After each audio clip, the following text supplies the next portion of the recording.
আমি কবিতা লিখতে খুব ভালোবাসি। তো একটা কবিতা লিখেছি, তুমি ভালো আছো তো পৃথিবী। কবিতাটা এরকম যে, তুমি ভালো আছো তো পৃথিবী।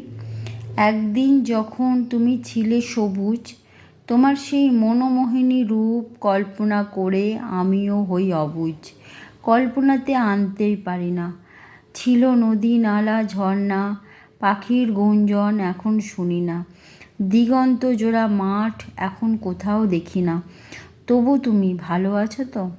একটু একটু করে তোমায় ওরা বদলে দিয়েছে। তোমার সবুজ তরতাজা রং কেড়ে নিয়েছে। তোমায় কৃত্রিম রঙের ভূষণে সাজিয়ে তুলেছে। তুমি চমকপ্রদ হয়েও স্নিগ্ধতা হারিয়েছ। তবু তুমি ভালো আছো তো। তোমার সঞ্চিত সম্পদ আজ নিঃশেষ। কৃত্রিম সম্ভারে ভরে উঠেছ তুমি। তবু আছে কি বেশ মানুষের অবদানে সমৃদ্ধ তোমার ভূমি। মানুষ তোমার থেকে নিয়েছে দুহাত ভরে। তোমায় কি দিয়েছে? ভালোবাসা, সহমর্মিতা। দেখেছো হিসাব করে? কি বললে? হিসাব করনি? করবে কি করে? তুমি তো জননী। আমরা সবাই ধরিত্রীকে জননী বলেই জানি।